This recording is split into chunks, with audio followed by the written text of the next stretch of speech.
Akashvani presents Morning News.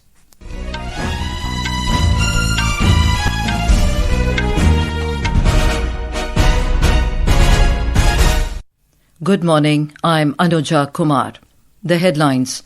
Prime Minister Narendra Modi to inaugurate Combined Commanders Conference at Indian Army's Eastern Command Headquarters in Kolkata today. Prime Minister to launch several development projects worth more than 40,000 crore rupees at Purnea in Bihar this afternoon. Defence Minister Rajnath Singh approves Defence Procurement Manual 2025 to fast-track procurement and support domestic industry. Leaders of Arab-Islamic countries to hold emergency meeting today in response to Israel's recent strikes in Qatar. And in cricket, India thrash Pakistan by 7 wickets in Asia Cup at Dubai. Skipper Suryakumar Yadav dedicates the victory to the Indian Armed Forces. And now the news in detail.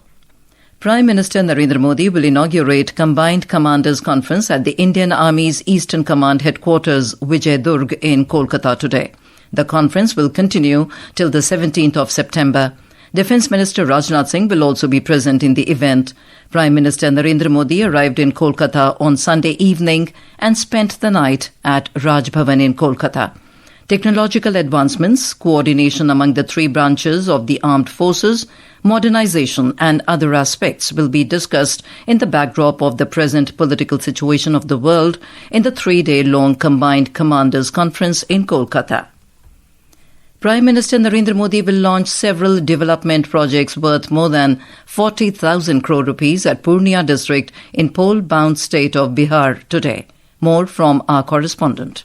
Prime Minister Narendra Modi will address a public meeting at Sisabari in Purnea and inaugurate several developmental projects for the state. The Prime Minister will launch flight services from the newly constructed Purnea airport. He will also inaugurate the National Makhana Board, which will benefit the makhana producing farmers from the region. The Prime Minister will inaugurate and lay the foundation stone for railway projects worth more than 6,000 crore rupees in Bihar. He will also lay the foundation stone of railway line between Vikramshila and Qatar to be built at a cost of around 2,200 crore rupees, providing direct rail connectivity across the Ganga River. Mr. Modi will flag off a new Vande Bharat Express between Danapur and Jogbani and also inaugurate 2 Amrit Bharat trains to promote self-reliance in Bihar's power sector. The Prime Minister will lay the foundation stone of the 2,400 megawatt Pirpanti thermal power project, which will involve a private sector investment of 25,000 crore rupees. In addition, he will lay the foundation stone for the first phase of the Kosi-Mechi river linking project, which will greatly help in flood control and enhancing irrigation facilities. Dharmendra Kumar Rai, Akashvani News, Purnea.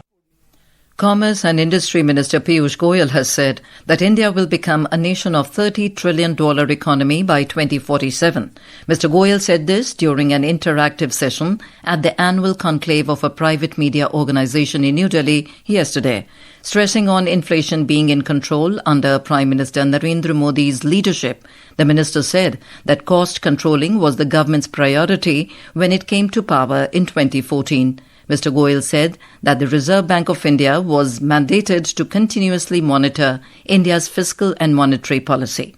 The minister also highlighted government's effort to support micro, small and medium enterprises or MSMEs. He underlined the next generation GST reforms have reduced hassle and simplified the taxation system. हमने teams dispatch किए हैं देश भर में to ensure के GST benefit pass on हो. हमने appeal भी किया है इंडस्ट्री और इंडस्ट्री एसोसिएशंस के माध्यम से. अलग अलग सेक्टर कमिट कर रहे हैं कि हम पूरा जीएसटी पास ऑन करें. तो हम सब मिलके इसको सुनिश्चित करेंगे. On this Independence Day from the ramparts of the Red Fort, Prime Minister Narendra Modi announced the next generation of GST reforms. The Prime Minister's vision of creating a more efficient and citizen-friendly economy was realized as the GST Council on 3rd of September approved rates rationalization with a focus on the common man. The Council has simplified the indirect tax system into a two-tier structure of 5% and 18% from a four-tier structure of 5, 12, 18 and 28%. These reforms have reduced tax rates in many sectors, easing the life of citizens. Today, we look at the reforms undertaken for medical devices and medicines such as Ayurveda, Unani and homeopathy, which will come into effect from the 22nd of this month.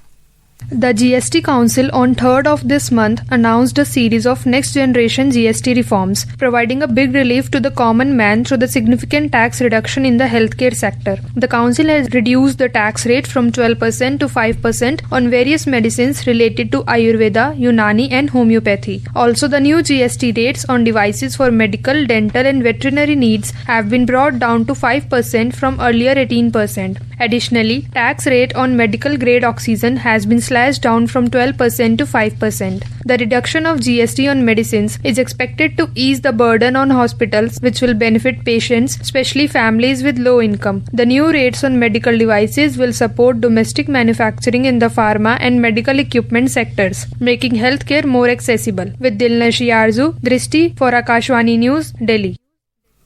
Defence Minister Rajnath Singh has approved the Defence Procurement Manual 2025 to expedite revenue procurement for the services, enable the domestic industry through simplified processes, promote innovation and support enterprise. In a statement, the Defence Ministry said that the revised document will cater to the emerging requirements of the armed forces in the era of modern warfare. It will foster jointness among the three services and help in maintaining the highest level of military preparedness through expeditious decision-making. The Supreme Court will pronounce its interim order today regarding the power to denotify properties declared as Waqf by courts, Waqf by user or Waqf by deed. This issue arose during the hearing of pleas challenging the validity of the Waqf Amendment Act 2025.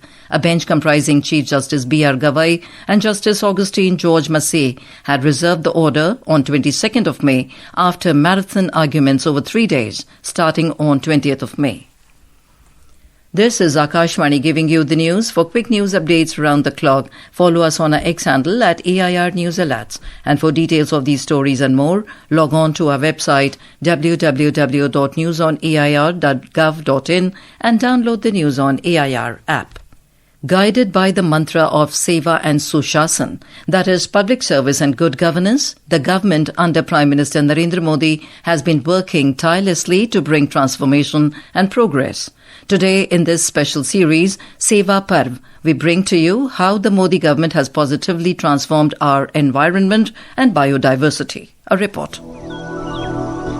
From the whisper of ancient Vedic wisdom, the earth is our mother and we are her children. India's journey towards environmental harmony unfolds as a living tapestry. Over the last 11 years, under the leadership of Prime Minister Narendra Modi, this ancient wisdom has been turned into strong and practical action. हमारे लिए environment ये article of faith है। पूरे सृष्टि को चलाने के लिए milking of nature तक तो चल सकता है, लेकिन एक्सप्लॉइटेशन ऑफ नेचर नहीं चल सकता। From Project Tiger and Project Lion to the ambitious Project Cheetah, the nation has strengthened habitats and restored species once thought lost. Today, India hosts the largest wild tiger population in the world. Asiatic lion population has risen to 891, marking a significant 70% rise in their population during the last decade, while cheetahs returned to the country after 7 decades, giving birth to new cubs on Indian soil as part of the pioneering Project Cheetah. Bharat की धरती पर चीता लौट आए हैं और इन चीतों के साथ ही भारत की प्रकृति प्रेमी चेतना भी पूरी शक्ति से जागृत हो उठी है।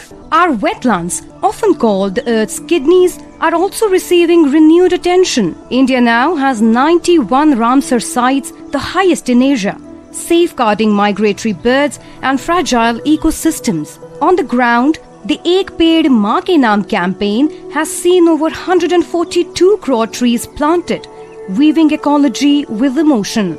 Meanwhile, forest cover has steadily expanded, adding to India's natural carbon sink. Through clear policies, public participation, the government, under Prime Minister Narendra Modi, is working to build a greener, healthier, and more secure future for everyone.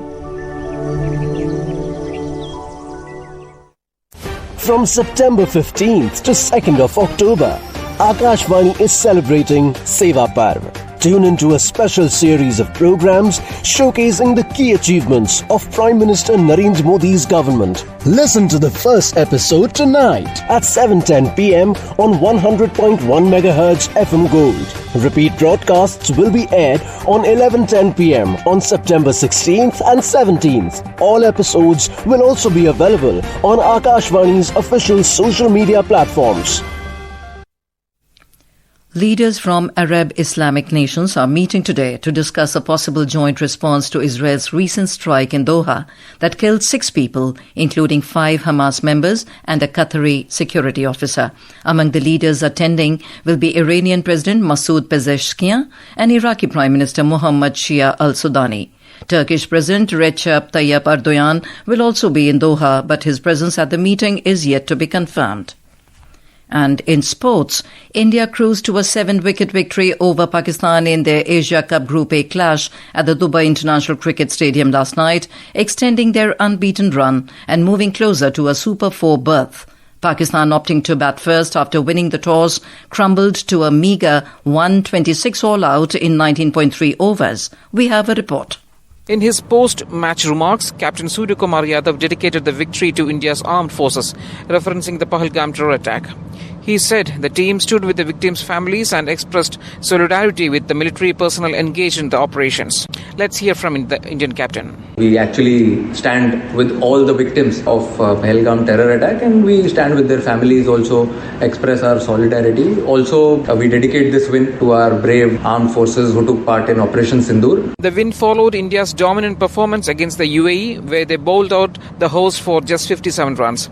With the sport in the Super Force nearly secure, India aimed to maintain their momentum and fine-tune their combinations ahead of the knockout stages. The next match is against Hong Kong on September 16th at the Dubai International Stadium. This is Vinod Kumar for Akashvani News from Dubai. The Indian women's hockey team put up a spirited performance in the Women's Asia Cup 2025 in Hangzhou, finishing with a proud silver medal. Prime Minister Narendra Modi congratulated the Indian women's hockey team on securing a silver medal. In a social media post, the Prime Minister lauded the team's performance, saying that their determination and team spirit are simply outstanding. He said that the Indian women's hockey team has made the nation proud. India's Anand Kumar Velkumar made history by winning country's first ever senior medal at the Speed Skating World Championships, claiming bronze in the 500 meters plus D sprint. The achievement comes just weeks after he won another bronze in the 1,000 meter sprint at the World Games in Chengdu, China, also a first for India. And now for a look at today's newspapers, it's over to Renu Kataria. Thank you, Anuja. In an effort to advance the recent improvement in their ties, Hindustan Times writes about New Delhi and Washington planning a high-level meeting. Jaishankar and Rubio could meet on UNGA sidelines. The Economic Times says the International Finance Corporation plans to double down on India investments in next 5 years. The Pioneer cites about a first-of-its-kind test under the headline Testing the Best, Bagpat Police conducts exam to assess cop skill, titled Baudhik Kshamta Pariksha.